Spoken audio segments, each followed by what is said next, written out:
दज्जाल की आमद। कुर्बे क़यामत की 10 बड़ी अलामात में से एक अलामत दज्जाल का ज़ाहिर होना भी है। हेलो गाइस, सत श्री अकाल, अस्सलाम वालेकुम। मैं रशपाल और मैं हूँ आफरीन। आई होप आप सब बहुत अच्छे होंगे और हम भी बहुत अच्छे हैं। तो गाइस, आज हम आप लोगों के लिए एक और न्यू वीडियो लेकर आए हैं जिसमें हम देखने वाले हैं दज्जाल का ज़हूर।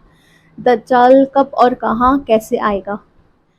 तो गाइस, ये वीडियो बहुत ही इंटरेस्टिंग होने वाली है बिकॉज़ जब क़यामत आएगी उससे पहले दज्जाल आएगा और वो लोगों में बहुत सारे फितने फैलाएगा। तो ये वीडियो बहुत ही डिटेल वीडियो होने वाली है और दज्जाल के बारे में कई सारे हमको फैक्ट्स पता चलेंगे और कई सारे बातें हमको पता चलेंगी दज्जाल के बारे में। तो आप हमारे साथ इस वीडियो को एंड तक देखिएगा। अगर आप लोग हमारे चैनल पे न्यू हैं तो हमारे चैनल को सब्सक्राइब करिए और देखते हैं इस वीडियो में क्या है। दज्जाल की आमद। कुर्बे क़यामत की 10 बड़ी अलामात में से एक अलामत दज्जाल का ज़ाहिर होना भी है। नाज़रीन इकराम, अगर आप इस चैनल पर पहली दफ़ा आए हैं तो सच्ची और सबक आमोज़ कहानियों के लिए चैनल को सब्सक्राइब ज़रूर कीजिएगा। आपकी मोहब्बत का बहुत शुक्रिया। दज्जाल का फितना तारीख़ इंसानी की इब्तिदा से लेकर इंतहा तक के तमाम फितनों से बड़ा और ख़तरनाक फितना है, जिसकी बड़ाई और शिद्दत का अंदाज़ा इस बात से भी लगाया जा सकता है कि हर एक नबी अलैहिस्सलातु वस्सलाम ने अपनी अपनी उम्मत को दज्जाल का फितना से डराया। दज्जाल का मायनी है बहुत ज़्यादा झूठा शख्स, क्योंकि दज्जाल भी हक के साथ बातिल को मिलाकर झूठ बोलेगा, इसलिए इसे दज्जाल कहा गया है। ये अव्वलन खुद को मोमिन जाहिर करेगा और लोगों को भलाई की तरफ बुलाएगा, लेकिन फिर नबूवत का और आखिरकार खुदाई का दावा करेगा। मशहूर है कि उसकी असल यहूद से होगी। हकीमुल उम्मत मुफ्ती अहमद यार खान नईमी रहमतुल्लाह अलैह फरमाते हैं, दज्जाल 2 किस्म के हैं, छोटे और बड़े। छोटे दज्जाल बहुत हुए और होंगे। हर झूठा नबी, झूठा मौलवी, सूफी जो लोगों को गुमराह करें वो दज्जाल हैं। बड़ा दज्जाल सिर्फ एक ही है जो दावा खुदाई करेगा। इमाम मोहम्मद बिन अहमद कुर्तबी रहमतुल्लाह अलैह फरमाते हैं, दज्जाल और कुर्बे क़यामत इसके ज़ाहिर होने पर एतकाद रखना बरहक, और यही अहले सुन्नत बिल अमूम फ़िक़्ह कराम और मुहद्दिसीन इज़ाम का मसलक है। मुख्तलिफ अहादीस में दज्जाल का हुलिया बताया गया है। इन तमाम को सामने रखने से दज्जाल का जो हुलिया सामने आता है वो ये है कि दज्जाल एक जवान मर्द होगा, दराज कद और एक आंख से काना होगा, और कानी आंख ऐसी होगी जैसे फूला हुआ अंगूर हो, जबकि इसकी एक आंख खून आलूद होगी। इसका सीना चौड़ा और ज़रा सा अंदर की तरफ धंसा हुआ होगा। दज्जाल की पेशानी चौड़ी होगी और दोनों आंखों के दरमियान काफ फे रे यानी काफिर लिखा हुआ होगा, जिसे हर मुसलमान पढ़ सकेगा, चाहे उसे पढ़ना आता हो या ना आता हो, और इसके बाल घुंघरियाले होंगे। दज्जाल के निकलने से पहले दुनिया की बहुत बुरी हालत होगी, जैसा कि अहादीस मुबारका के मज़ामीन से पता चलता है कि उसके निकलने से 3 साल पहले ही दुनिया में आम कहत फैल जाएगा। पहले साल आसमान 1/3 बारिश और ज़मीन 1/3 पैदावार रोक लेगी। दूसरे साल आसमान 2/3 बारिश और ज़मीन 2/3 पैदावार, जबकि तीसरे साल आसमान सारी बारिश और ज़मीन सारी पैदावार रोक लेगी, हत्ता कि आसमान शीशे का और ज़मीन तांबे की हो जाएगी। उस खुश्क साली के सबब तमाम चौपाए हलाक हो जाएंगे, फितने और कत्लो गारत गरी आम हो जाएगी, आदमी एक दूसरे को कत्ल और जिला वतन कर रहे होंगे। तब दज्जाल मशरिक की समत एक असबहान या खुरासान नामी शहर से निकलेगा। ग़िज़ाई कहत के अलावा इल्मी और रूहानी कहत भी बरपा होगा। दीन के सिलसिले में लोगों में ज़ौफ़ पैदा हो चुका होगा। उलमा और दीनदार लोगों की किल्लत होगी। दज्जाल ज़मीन पर 40 दिन रहेगा, जिनमें से एक दिन 1 साल के बराबर, एक दिन 1 माह के बराबर और एक दिन 1 हफ्ते के बराबर, जबकि बाकी अय्याम साल के आम दिनों की तरह होंगे। इस मुद्दत में दज्जाल अपने गधे पर सवार होकर सारी दुनिया का चक्कर लगाएगा। गधे का जुस्सा इतना बड़ा होगा कि दोनों कानों के दरमियानी फासला 40 हाथ के बराबर होगा, और इस गधे की रफ्तार का यह आलम होगा कि 1 कदम उठाएगा तो 1 मील की मुसाफत तय करेगा, और रुए ज़मीन का कोई मैदानी, सहराई और पहाड़ी इलाका ऐसा बाकी नहीं बचेगा कि जहां वो ना जाए। अलबत्ता मक्का मुकरमा और मदीना तैयबा पर फरिश्तों का पहरा होने की वजह से उनमें दाखिल ना हो सकेगा। बल्कि मदीने के बाहर दलदली ज़मीन में पड़ाव करेगा और मदीना पाक में ज़लज़ले के 3 झटके आएंगे, जिसकी वजह से हर काफिर और मुनाफिक मदीने से भाग निकलेगा और दज्जाल से जा मिलेगा।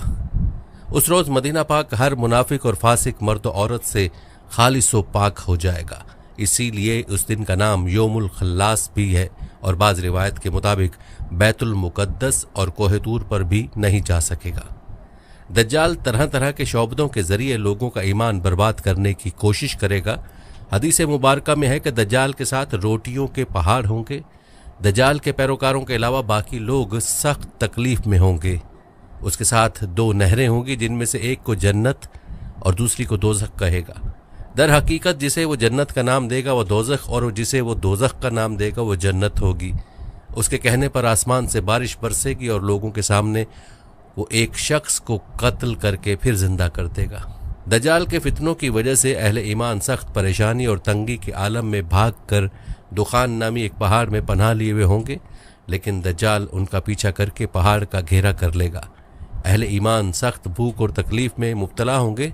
तब अल्लाह पाक हज़रत सैयदना ईसा अलैहिस्सलाम को नाजिल फरमाएगा।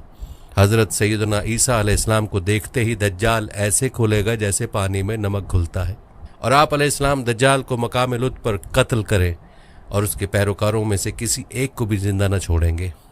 एक मर्तबा मैं समंदर के सफ़र पर निकला। मुसाफिरों की कुल तादाद 30 थी और हम सब एक कश्ती पर सवार थे। हमारा सफ़र इंतहाई इत्मीनान के साथ कट रहा था कि अचानक हवा चलना शुरू हो गई और समुद्र में तूफ़ान आ गया। इस शदीद हवा और तूफ़ानी लहरों के हमारी कश्ती और समुद्र में मौजूद दीगर कश्तियाँ डोलती जातीं। कश्ती के मुसाफिर सूरत हाल से परेशान हो गए और हर कोई अपने अपने खुदाओं को पुकारने लगा, क्योंकि किसी को कुछ समझ में नहीं आ रहा था कि क्या करे। समुद्र से उठने वाली लहर एक सिमत की बजाय हर तरफ से कश्ती को अपनी लपेट में ले रही थी। थक हार के मल्लाह ने भी चप्पू छोड़ दी और एक तरफ बैठ गया। अब हम में से हर किसी को ये यकीन हो चुका था कि एक मौत यकीनी है। सूरज गुरूब होने का था और इसकी रोशनी आहिस्ता आहिस्ता ख़त्म होती जा रही थी। शाम का अंधेरा और मंजिल का कोई पता नहीं था। ये भी खबर न थी कि कश्ती किस सिमत में जा रही है और समंदर की लहरें अब कब तक कश्ती को सलामत रहने देंगी।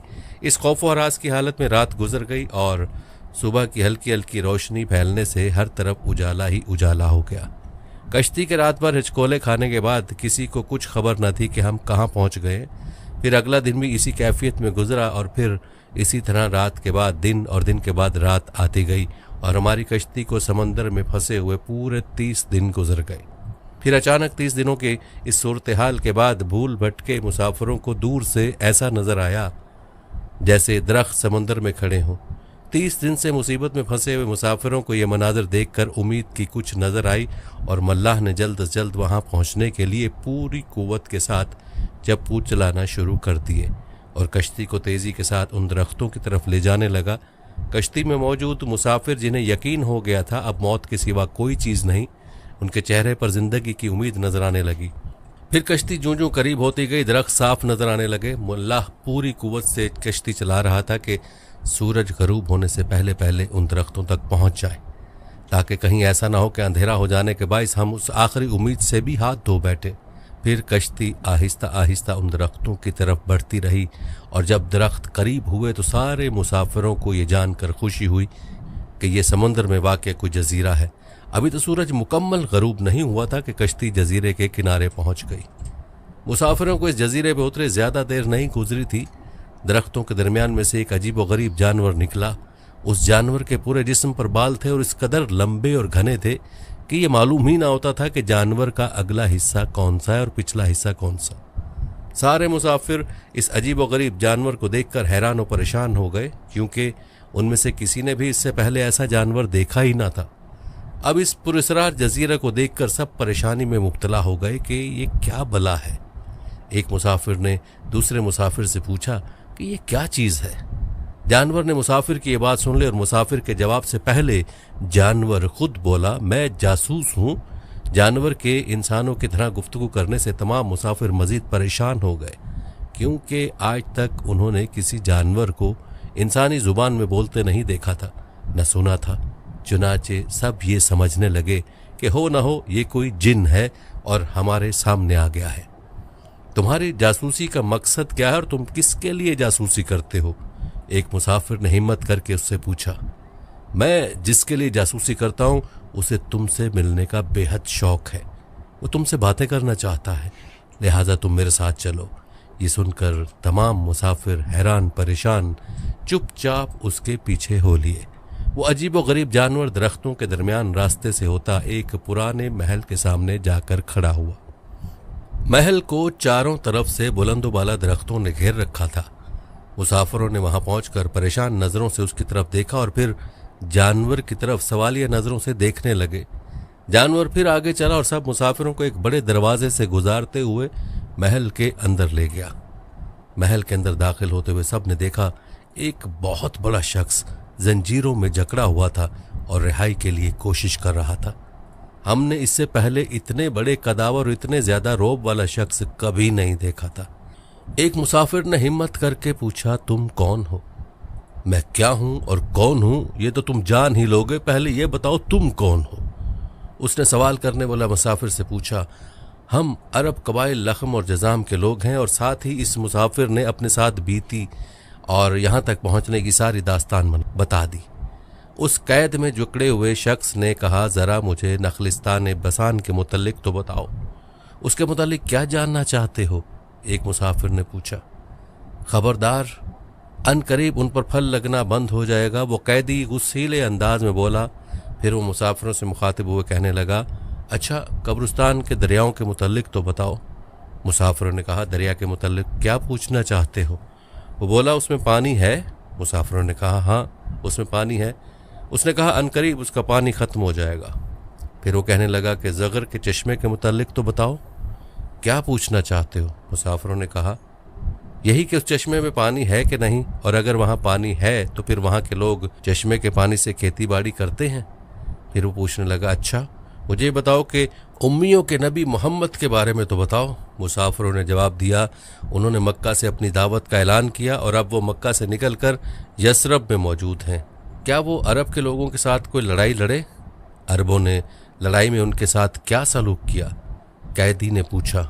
جواب ملا، وہ بہت سے عربوں پر غالب رہے اور بہت سے عربوں نے تو ان کی اطاعت بھی قبول کر لی ہے، اور اب وہ خود کو ان کے تابعداری میں رکھتے ہیں۔ یہ سنتے ہی وہ غصے سے پھنکارا اور زنجیروں کو جھٹکا دیا۔ پھر مسافروں کو مخاطب کر کے بولا، میں اب تم کو خود سے متعلق بتاتا ہوں کہ میں دجال ہوں، اور تمہاری باتوں سے معلوم ہوتا ہے کہ مجھے یہاں سے نکلنے کی اجازت ملے گی۔ میں پھر اس جزیرے سے نکلوں گا اور 40 دن میں ساری دنیا گھوموں گا۔ دنیا کی کوئی بستی اور گاؤں ایسا نہیں ہوگا جہاں سے میرا گزر نہ ہو۔ ہاں، مکہ اور مدینہ میں جانا میرے بس سے باہر ہے، مجھے وہاں جانے کی اجازت نہیں۔ میں ان دونوں شہروں میں جانے کی کوشش بھی کروں گا تو فرشتے میرے سامنے رکاوٹ بن جائیں گے، ان کے ہاتھوں میں تلواریں ہوں گی اور وہ مجھ سے لڑیں گے۔ یہ داستان ہمیں ایک صحابی نے سنائی جو اسلام قبول کرنے سے پہلے عیسائی تھے۔ یہ عجیب و غریب سا واقعہ دیکھنے کے بعد وہ آپ صلی اللہ علیہ وآلہ وسلم کی خدمت میں حاضر ہو کر مسلمان ہو گئے۔ ناظرین اکرام، اگر آپ اس چینل پر پہلی دفعہ آئے ہیں تو سچی اور سبق آموز کہانیوں کے لیے چینل کو سبسکرائب ضرور کیجیے گا۔ آپ کی محبت کا بہت شکریہ۔ تو گائس یہی تھا آج کا ویڈیو، اور آئی ہوپ آپ کو بھی یہ ویڈیو بہت اچھا لگا ہوگا۔ اور جیسے بھائی صاحب نے بڑے اچھے سے بیان کیا کہ جو دجال ہے وہ کیسے آئے گا، کہاں سے آئے گا، کس طریقے سے آئے گا، تو مطلب اس کی کچھ نشانیاں بھی بتائی گئی ہیں کہ اس کا حلیہ کیسا ہوگا اور لوگ اس کو کیسے پہچان سکتے ہیں۔ یہ سب انہوں نے بہت اچھے طریقے سے بتایا، اور وہ مکہ میں نہیں جا سکتا، یہ چیز بھی انہوں نے بتائی، کیونکہ مکہ میں جو فرشتے ہیں وہ ہوں گے تو وہ اس کو اندر نہیں جانے دیں گے۔ اگر وہ جانے کی کوشش کرے گا تو وہ پہلے تلوار لے کے وہاں پہ کھڑے ہوں گے تو اس کو جنگ کرنی پڑے گی ان کے ساتھ۔ ایک اور چیز یہ بھی بتائی بھیا نے، جیسے کہ وہ دجال کے ہاتھ میں، ایک ہاتھ میں اس کے اور بھی واقعات میں آتا ہے، ایک ہاتھ میں سورج چاند رہے گا جس سے وہ اپنی قدرت دکھائے گا اور لوگ اس کو خدا مان لیں گے۔ اور اس ویڈیو میں بھی بتایا کہ ایک ہاتھ میں اس کی جنت اور ایک ہاتھ میں جہنم ہوگا، پر جو اس کی جنت ہوگی وہ جہنم ہوگی، اور جو اس کی جہنم دکھ رہی ہوگی وہ اصل کی جنت ہوگی، یہ بھی بتایا گیا۔ اور اس نے یہ بھی بتایا کہ جیسے کہ وہ کسی شخص کو مار دے گا اور دوبارہ زندہ کرے گا، ٹھیک ہے. تو یہ ایک چیز کی وجہ سے لوگ کافی بہک سکتے ہیں. مجھے پرسنلی یہ لگتا ہے کہ اس چیز سے لوگ کافی بہک سکتے ہیں کہ مطلب جو مرے ہوئے کو زندہ کر رہا ہے تو وہ رب ہو سکتا ہے کر کے اس کو رب بہت سارے لوگ ایکسیپٹ کر لگے کہ وہی رب ہے کر کے. اور انہوں نے یہ چیز بھی بتائی کہ وہ مطلب بارش بھی کرے گا، اور اس کے آنے سے 3 سال پہلے مطلب بارش ایک دفعہ رک جائے گی، ٹھیک ہے، پھر ہوگی، پھر جو مٹی میں پیداوار ہوتی ہے وہ بھی ایک دفعہ رک جائے گی، پھر سے ہوگی، پھر دوسرے سال میں 2 دفعہ، مطلب تیسرے سال میں بارش ہونا بھی بند ہو جائے گی اور مٹی جو اپنی پیداوار کرنا بھی بند کر دے گی. تو یہ سب نشانیاں جو بھائی صاحب نے بتائی ہیں. تو آئی تھنک مطلب وہ کچھ اچھے کام بھی ایسے مطلب لوگوں کے سامنے ایسے اچھے کام کرے گا نا کہ ان کو دکھانے کے لیے کہ میں آپ کا خدا ہوں، ان کو بہکانے کے لیے. پہلے وہ یہ چیز کہیں گا کہ مطلب میں نبی ہوں، مطلب ایسے ابھی جب سے ہمارے نبی رسول اللہ صلی اللہ علیہ وسلم آخری نبی تھے وہ، ٹھیک ہے. تو اب ان کے بعد بھی بہت سارے لوگوں نے نبی ہونے کا دعویٰ کیا، جھوٹے نبی بنے، یا پھر اور بھی بہت سارے لوگوں نے بہت فتنہ پھیلایا ہے. تو وہ ایک حساب سے چھوٹے دجال ہے، ٹھیک ہے. پر جو ایک دجال جو ایکچول دجال ہے وہ ایک ہی ہے، حالانکہ وہ قیامت کے پہلے آئے گا. اور دنیا میں اتنا فتنہ وہ رہے گا بھی تو صرف 40 دن ہی رہے گا، اور 40 دن میں وہ پوری دنیا کو تباہ و برباد کر دے گا، لوگوں کے ایمان کو خراب کر دے گا. اور جیسے کہ بہت سارے جو لوگ اصل ایمان والے ہیں، اللہ اور اس کے رسول پہ یقین کرنے والے ہیں، وہ اس کے ان سب حرکت کو دیکھ کر اپنا ایمان کھو بیٹھیں گے اور اسی کو رب میں بھی ماننے لگ جائیں گے. اور بس جو بہت ہی خاص جس کا ایمان پورا مضبوط ہوگا رب کے اوپر، وہی صرف اپنے رب کی طرف رجوع رہیں گے، اور باقی جو بھی لوگ ہوں گے وہ سارے ہی بہک جائیں گے، اس کے باتوں میں آ جائیں گے. بیکاز ابھی بھی ہم دیکھتے ہیں نا، جیسے کہ عیسیٰ علیہ السلام، میں ان کی بہت ریسپیکٹ کرتی ہوں، ٹھیک ہے. وہ ہمارے نبی تھے، ہاں ہمارے نبی کے پہلے کے نبی تھے، تو ہم کو ان پر بھی ایمان لانا بہت ضروری ہے، تبھی ہم ایک اچھے مسلمان ہیں، ٹھیک ہے. پر عیسیٰ علیہ السلام کو اللہ نے معجزہ دیا تھا کہ وہ مردوں کو زندہ کر رہے، ٹھیک ہے. تو بٹ اب کے لوگ جو ہے وہ اسی چیز کو لے کے عیسیٰ علیہ السلام کو رب بولتے ہیں کہ انہوں نے مردوں کو زندہ کیا ہے، اسی لیے وہ رب ہے، ٹھیک ہے. پر میں تو یہ سوچتی ہوں ابھی جیسے کہ دجال اب آئے گا، ٹھیک ہے، تو جب وہ مردوں کو زندہ کرے گا تو اس ٹائم لوگوں کی کیا حال ہوگی اور کس طریقے سے اس کو رب مان لیں گے. اللہ ہم کو ان سب چیزوں سے بچائے اور ہم کو ایمان پر مضبوط رکھے اور اس طریقے کی چیزوں میں ہم کو نہ بہکائے. پتہ ہے کیا آج کے کیا سٹارٹنگ سے یہی حال ہے، جب سے دنیا بنی ہے، کہ لوگوں کو بہکنے میں کچھ سیکنڈ ہی لگتے ہیں. کہ ابھی کسی نے کوئی چمتکار کر دیا نا، چمتکار کیا، وہ مطلب کہ اس کی صفائی ہوتی ہے، اس کے ہاتھوں کی صفائی ہے، کچھ بھی بول سکتے ہیں اس کو، یا ایک طریقے سے لوگوں کو بہکانے کا، یا پھر مطلب کہ لوگوں کو اپنی طرف کھینچنے کا ایک طریقہ ہے اس کا، اور لوگ بھی اس کی طرف دوڑے چلے جاتے ہیں. اگر ہم ایگزامپل دیکھیں گے اب کے زمانے میں تو ایک دم پرفیکٹ ایگزامپل ہے باگیشور بابا. جیسے کہ لوگ ان کو اتنا زیادہ ماننے لگ گئے ہیں، اور مطلب کچھ ویڈیوز وغیرہ میں بھی میں نے دیکھا تھا وہ لڑکیاں کہتی ہیں وہ بھگوان کے روپ ہے. اب تو مجھے تو لگتا ہے کچھ سال بعد ان کو بھی لوگ بھگوان بنا کے پوجنے لگ جائیں گے. تو گائز یہی تھا آج کا ویڈیو، اور آئی ہوپ آپ کو ویڈیو اچھا لگا ہوگا. اور ویڈیو بہت انفارمیٹیو ہے، بہت نالج والا ہے. تو آپ سے درخواست ہے کہ آپ اس ویڈیو کو زیادہ سے زیادہ شیئر کریے تاکہ لوگوں میں اویئرنیس ہو سکے، وہ بھی اس ویڈیو کو دیکھیں. اور جیسے کہ اس میں بہت ساری نشانیاں بتائی گئی ہیں، تو لوگ اس کو چیزوں کو اپنے دماغ کے اندر رکھیں اور وہ بہکیں نہ، ٹھیک ہے. تو یہی تھا آج کا ویڈیو، اور آپ اس ویڈیو کو لائک کریے، اپنے دوستوں میں شیئر کریے، اور اس چینل کو سبسکرائب کر لیجئے، بیل نوٹیفیکیشن کو آن کر لیجئے تاکہ ہماری ہر ویڈیو کا اپڈیٹ آپ تک پہنچتا رہے. تو ملتے ہیں ایسی ایک نیکسٹ ویڈیو میں، تب تک کے لیے اللہ حافظ.